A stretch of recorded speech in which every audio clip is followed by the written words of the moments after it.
என்ன ஊர் தலைவரே, காலங்காத்தாலே நம்ம தோட்டத்தை நல்லா தோன்றீங்களே, என்ன விஷயம்? அட சைடு, இது நம்ம தோட்டம் இல்ல, என் தோட்டமாக்கும். ஒண்ணும் இல்ல, இந்த வாட்டி வந்து டிராகன் ஃப்ரூட் போடலான்ட்டு ஒரு ஐடியால இருக்கேன். அதனாலதான் குழி தோண்டிட்டு இருக்கேன். கடந்த ஒரு வருஷமா நம்ம கிராமத்துல எங்க மழை வரல, வறண்டு போய் தான் இருக்கு. அந்த செடி நல்லா வறண்ட நிலத்துல நல்லா முளைக்குமா விசாரிச்சு பார்த்ததுல சரி, அதான் இந்த வாட்டி போட்டு பாப்பான்ட்டு தோண்டிட்டு இருக்கேன். உங்களை நினைச்சா ரொம்ப பெருமையா இருக்கு ஊர் தலைவரே. நம்ம கிராமத்துக்கு புது புது ஐடியாக்கள்லாம் கொண்டு வரீங்க, நல்ல விஷயம். சரி, நல்லா பண்ணுங்க. நானும் நல்ல விளைச்சல் இருந்ததுன்னா அடுத்த வருஷம் நானும் போடுறேன். என்னப்பா மலை நிக்காத, சீக்கிரம் தோண்டி முடி.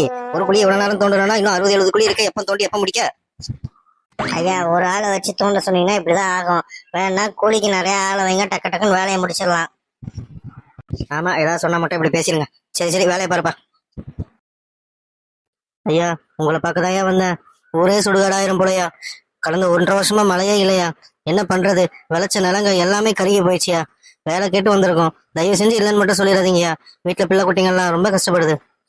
இப்ப நீ சொல்றதெல்லாம் வாசம் தான். நீ இப்ப நின்றுட்டு இருக்க நம்ம நிலம் தான். பாரு எந்த கண்டிஷன்ல இருக்குன்ட்டு. இப்படி இருக்கும்போது நான் யாருக்கு வேலையை கொடுக்க, யாருக்கு எப்படி சம்பளம் கொடுக்க சொல்லு. நானே கஷ்டத்துல தான்ப்பா இருக்கேன். எல்லா நிலமும் இப்படி இருக்கு. இப்ப இதை புடுங்கி போட்டுட்டு நானே ஊரை பார்த்து தான் போகணும் போல. என்னையா இவரும் இப்படி சொல்லிட்டாரு? நம்ம பிள்ளை குட்டிங்கெல்லாம் கஷ்டப்படும் போலயே. நம்மளும் வேற ஏதாவது ஊருக்கு போயிடலாமா? ஏய் சின்ராசு, இங்க என்னடா பண்ணிட்டு இருக்க? நானையா விஷம் குடிச்சு சாவலான்ட்டு வந்திருக்கேன்யா. என்னல பேச? அடிச்சு பல்லெல்லாம் உடச்சிடும் பாத்துக்க. என்ன பிரச்சனை உங்களுக்கு முதல்ல அது சொல்லுங்க. என்னையா சொல்றது? நீங்களே பாருங்க. நீங்க நின்றுட்டு இருக்கீங்க, இந்த இடத்த நான் அவர்கிட்ட குத்தகைக்கு எடுத்தேன். எது போட்டாலும் இந்த பூமி வந்து வேலை வளர விட மாட்டேங்குதுயா. கடந்த 1.5 வருஷமா மழை கூட இல்லை. இப்படி இருக்கும்போது நான் என்ன பண்றது? குத்தகை காசு மட்டும்தான் போகுது. அந்த நிலத்துல இருந்து எனக்கு வருமானமே வரலையா. இப்படி இருந்தா நான் எப்படி பொழப்பு நடத்துறது? நீங்களே சொல்லுங்க. ஏன் இவ்வளவு தானே? சரி, நான் ஒண்ணு சொல்றேன் கேளு. இப்போ வறண்ட நிலத்துக்குலாம் டிராகன் ஃப்ரூட்னு ஒண்ணு இருக்குல்ல, அது போட்டா நல்லா வருமா? சரியா? தண்ணி கூட நம்ம வந்து வாரத்துக்கு 2 நாள் ஊத்தலாம் போதும்ன்றவ. கள்ளிச்செடி இருக்குல்ல, அந்த மாதிரி இருக்கும். அந்த பழம் வந்து பார்த்தா கிலோ 150 ரூபா, 180 ரூபா, 200 ரூபா வரையும் போதுல. நம்ம அந்த வியாபாரம் நம்ம ஸ்டார்ட் பண்ணியாச்சு. சரியா? எனக்கு கொஞ்சம் ஆட்கள் வேலைக்கு தேவை. நீயும் பொண்டாட்டி அப்புறம் உனக்கு தெரிஞ்ச ஆட்கள் இருந்தாலும் வந்து நம்ம தோட்டத்துல வேலை செய்யுங்களேன். அதுக்கப்புறம் நான் சம்பளம் கரெக்டா கொடுக்கேன். சரினா வாங்க, இல்லைன்னா நான் வெளி கிராமத்துக்கு தான் போகணும்னு இருக்கேன். எப்படி யோசிச்சு சொல்லுங்க. என்னைய இப்படி சொல்லிட்டீங்க? ஏதோ இருளாவே போயிடும்னு நினைச்சிட்டு இருந்தேன் எங்க வாழ்க்கையில. நீங்க கொஞ்சம் வெளிச்சத்தை காமிச்சிருக்கீங்க. நான் வரேன்யா, உங்க தோட்டத்துக்கு நாங்க வந்து வேலை பார்க்குறோம் கண்டிப்பா. வேற என்ன? சரி, அப்ப நாளைக்கு பார்ப்போம். காலைல ஒரு 8-9 மணிக்கு வந்து சாப்பிட்டு விட்டு வரம்டா. கடவுள் ஏன் இப்படி சோதிக்கிறாருன்னு தெரியல. இப்படி நல்லா வெடிச்சு வெடிச்சு போதே, என்ன பண்றதுப்பா? அட, இது என்ன பூசணிக்கா? எப்படி வந்தது? இவ்வளவு நாள் இங்கதானே நின்றுட்டு இருந்தேன். இந்த வறட்சி இடத்துல இவ்வளவு ஃப்ரெஷ்ஷான ஒரு பூசணிக்காவா? ஆச்சரியமா தான் இருக்கு. சரி, இதை நம்ம வீட்டுக்கு கொண்டு போவோம். ஏ அப்பா, என்ன கணக்கு! இந்த வெட்டி சாப்பிட்டா 2 குடும்பம் சாப்பிடலாம் போலயே. என்னடா இது ஆச்சரியமா இருக்கு. இந்த பழத்தை நம்ம வீட்டுக்கு கொண்டு வந்து 3 வாரம் கிட்ட ஆகுது, எதுவுமே ஆகாம இருக்கு. இந்த பழத்தை நம்ம எடுக்கும்போது தானே சின்ராசு அப்புறம் அந்த ஊருக்காரங்க சில பேரை நம்ம தோட்டத்துக்கு வேலைக்கு கூப்பிட்டோம். இன்ன வரையும் அவங்க பண்ணிட்டு தான் இருக்காங்க. ஆனா இந்த பழம் கொஞ்சம் கூட கலர் மாறலையே. ஆச்சரியமால இருக்கு. கத்தி எடுத்து வந்து வெட்டி பார்ப்போம். வேண்டும் வேண்டும், என்னை வெட்டாதீர்கள். அட கொய்யால, யாரா அது? நான் பூசணிக்காய் வெட்டும் போது ஒன்னு யாரா வெட்டுறா? யாரா குரல் கொடுத்தது? இந்த பூச்சாண்டி காட்டுறவெல்லாம் இங்க வச்சுக்க கூடாது. நான் பூச்சாண்டி எல்லாம் காட்டவில்லை, நிஜத்தை தான் கூறுகிறேன். தயவு செய்து என்னை வெட்டாதீர்கள். என்னடா இது, பூசணிக்காவா பேசுது? பூசணி பேசவில்லை, பூசணிக்குள்ள இருந்த நான் பேசுகிறேன்.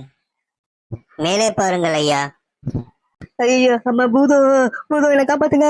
சின்ராசு, ராமு. ஐயோ, கத்த வேண்டாம், பயம் வேண்டாம். நான் நல்ல பூதம்தான், உங்களுக்கு உதவி செய்யவே வந்துள்ளேன். நான் இந்த பூசணிக்காய்க்குள் பல வருடங்களாக அடைபட்டு கிடந்தேன். இன்று நீங்கள் என்னை வெட்டுவதற்காக அந்த கத்தியை ஓங்கிய போது எனக்கு விடை கிடைத்தது. நீங்கள் எது வேண்டுமானாலும் என்னிடம் கேட்கலாம். எனது கோஸ்டுக்கு பேக் ஸ்டோரியா? அது என்ன, முனிவர் உள்ள வச்சு உன்னை அடைச்சிட்டாரு. சரி, அதெல்லாம் விடு. கடைசியா ஒண்ணு கேட்டியே, என்ன கேட்டாலும் கொடுப்பியா? சந்தோஷமாக.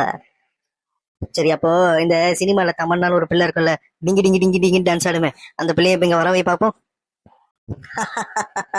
இதோ உங்களுக்காக. ஐயோ, இந்த பூதம் உண்மையான பூதம் தான் போலயே. நீ இங்கே இருந்துக்க, என் வீட்லயே எவ்வளவு நாள் வேணா இருந்துக்க. ஆஹா, தமன்னால நேர்லயே பார்த்தது இல்லையே, எம்புட்டு கலரா இருக்காப்ல. இப்ப உன்னை நம்புறேன். ஆமா, நான் என்ன வேலை சொன்னாலும் செய்வியா? சந்தோஷமாக. ஐயோ, உன் பேச்சிலேயே சொக்க பிடி தருதே. சரி, இப்ப நீ போயிட்டு வா.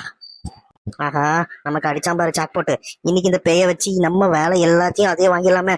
அப்போ இந்த தினக்கூலி உங்களுக்கு கொடுக்குற காசு மிச்சம் தானே. முதல்ல அதை இம்ப்ளிமெண்ட் பண்ணுவோம். சார், வேலைலாம் எப்படி போயிட்டு இருக்கு? வேலை டைம்ல கூப்பிட்டணும். ஐயா அதெல்லாம் ஒண்ணும் இல்லையா, உங்களுக்கு எல்லா உரிமையும் இருக்குயா. சொல்லுங்கய்யா என்ன பண்ணணும்? ஏ சின்ராசே, ஒண்ணும் இல்லை, உங்ககிட்ட ஒரு ரகசியம் சொல்லணும். உங்களெல்லாம் வேலைக்கு கூப்பிட்டோம் பாத்தியா, அன்னைக்கு அதே நாள் வேற ஒரு இடத்துல வந்து பார்த்தோன்னா எனக்கு ஒரு பூசணிக்காய் கிடைச்சதுலே. பூசணிக்காவா? என்ன ஐயா சொல்றீங்க? இந்த வறண்ட பூமியில பூசணிக்காவா? நல்லா இருந்ததா வெட்டி சாப்பிட்டீங்களா? முழுசா கேளுவே. நானும் சாப்பிடலாம் தான் நினைச்சேன், அப்படியே மறந்துட்டேன் பாத்துக்க. நமக்கு தான் லாஸ்ட் ஒரு 3-4 வாரமா செம வேலைல மறந்துட்டேன். அப்போ இன்னைக்கு காலையில பார்க்க நான் எப்படி வச்சேன்னா அப்படியே இருக்கு பூசணிக்கா. நான் ஃப்ரிட்ஜில் கூட வைக்கல. ஆச்சரியமா இருந்ததுலே. ஐயா இருக்குய்யா, இப்ப எல்லாம் ஹைபிரிட் அப்படி இப்படின்னு வந்துருச்சுல, அந்த மாதிரி ஏதாவது ஒரு பூசணிக்காவா இருக்கும். அப்படின்னா அதை சாப்பிடாதீயா, உடம்பு கெட்டு போயிடும். ஐயோ கடவுளே. டேய் முழுசா கேள்றா, ஏன்டா சாவடிக்கிற? நான் அதுக்கப்புறம் வெட்டலான்னு கத்தி எடுத்துட்டு போனா திடீர்னு வேணாம் வேணான்னு ஒரு சவுண்டு. நான் பதறி அடிச்சு என்னடான்ட்டு பார்த்தா அந்த பூசணிக்கால இருந்து ஒரு பேய் வருதுலே. என்னையா சொல்றீங்க? பூசணிக்கால இருந்து எப்படியா பேய் வரும்? ஆடா உன் ஐயா பொய்யா சொல்லுவேன், நீ வேற. அதுக்கப்புறம் தான் தெரிஞ்சது அது நல்ல பூதமா. நான் என்ன சொன்னாலும் செய்யுதுலே. அதான் நான் ஒரு முடிவு எடுத்திருக்கேன். என்ன முடிவையா? நீங்க எதை எடுத்தாலும் நல்ல முடிவா தான் இருக்கும். நானும் எவ்வளவு நாளைக்கு தானே நல்லவனாவே நடிக்கிறது. என்ன பண்ண போறேன்னா, நீங்க எல்லாம் மறுபடியும் உங்க வீட்டுக்கே போங்க. இங்க இருக்கிற வேலையெல்லாம் நான் அந்த பூதத்தை வச்சு வாங்கிப்பேன். எனக்கு சம்பளம் மிச்சம்ல. என்ன சொல்ற? நான் போட்ட ஐடியா நல்லா தானே இருக்கு. என்னையா இப்படி சொல்லிட்டீங்க? அப்ப இங்க உங்களை நம்பி வேலை செய்யற இத்தனை பேரோட நிலைமை என்ன ஆகும் நினைச்சு பாத்தீங்களா? அவங்க குடும்பம் குட்டியெல்லாம் என்ன ஆகுயா? நம்ம ஊர்ல மழை கிளை எதுவும் இல்லையா? இருந்திருந்தா நம்மளும் அங்கங்க கொஞ்சம் கொஞ்சம் நிலம் வச்சிருக்கோம்யா. அதை நம்பி ஏதாவது பண்ணியிருக்கோம். இப்ப எந்த வழியும் இல்லாதனாலதான் உங்க வீட்லயும் உங்க நிலத்திலயும் வேலை செஞ்சுட்டு இருக்கோம். இப்ப நீங்களே இப்படி பண்ணா எப்படியா? கொஞ்சம் நினைச்சு பாருங்கய்யா. ஆமாம்லே, நீ சொல்றதும் சரிதான். எதுக்கு உங்க வயித்துல அடிக்கணும்? நான் ஒன்னும் அவ்வளவு கட்டம் கிடையாதே. வேற ஏதாவது ஐடியா சொல்லலே. ஐயா அந்த பூதம் தான் எது சொன்னாலும் செய்யும் இல்லையா? அந்த பூதத்தை கூப்பிட்டு நம்ம ஊரு நல்லா செழிப்பா இருக்கிற மாதிரி ஏதாவது ஒரு வரம் வாங்கிருங்கய்யா. மழை கிளை எல்லாம் பெஞ்சு அப்படி இருந்ததுன்னா எல்லா மக்களும் சந்தோஷமா இருப்பாங்கய்யா. உங்களுக்கும் புண்ணியம் கிடைக்குங்க. அட பாரு, இந்த யோசனை எனக்கு தோணாம போச்சு. இரு நான் கூப்பிடுறேன். டேய் பூசணிக்கா மண்டையா, டேய் பூசணிக்கா மண்டையா. சொல்லுங்க முதலாளி, நான் வந்துட்டேன். ஒண்ணும் இல்ல பாத்துக்க, உன்கிட்ட நான் உதவி கேட்க சிறப்பா செஞ்சிரு சரியா? இந்த ஊரு கொஞ்சம் மழை கிளை இல்லாம ரொம்ப கஷ்டப்படுறாங்களே, தண்ணி எதுவும் இல்ல சரியா? அதுக்கு ஏதாவது ஒன்னால ஒரு வழி பண்ண முடியுமா? ஆஹா, என் முதலாளிக்கு ரொம்ப பெரிய மனசு. இதுவரையும் என்கிட்ட கேட்டவங்க எல்லாம் அவங்களோட சுயலாபத்துக்காக தான் வரம் கேட்பாங்க. ஆனா நீங்க இந்த ஊர் மக்கள் நல்லா இருக்கணும்னு கேட்டிருக்கீங்க. கண்டிப்பா அது நடக்கும். அந்த பூதம் சொன்ன மாதிரியே அந்த கிராமத்தை இயல்பு நிலைக்கு மாற்றியாச்சு. எங்கே பார்த்தாலும் பச்சை பசேன்னு இருந்தது. அந்த ஊர் மக்களும் ரொம்ப சந்தோஷமாக வாழ ஆரம்பித்தாங்க. இந்த கதை உங்களுக்கு பிடிச்சிருக்குன்னு நினைக்கிறேன். பிடிச்சிருந்தா மறக்காமல் லைக், ஷேர், சப்ஸ்கிரைப் பண்ணுங்கள். பாய்.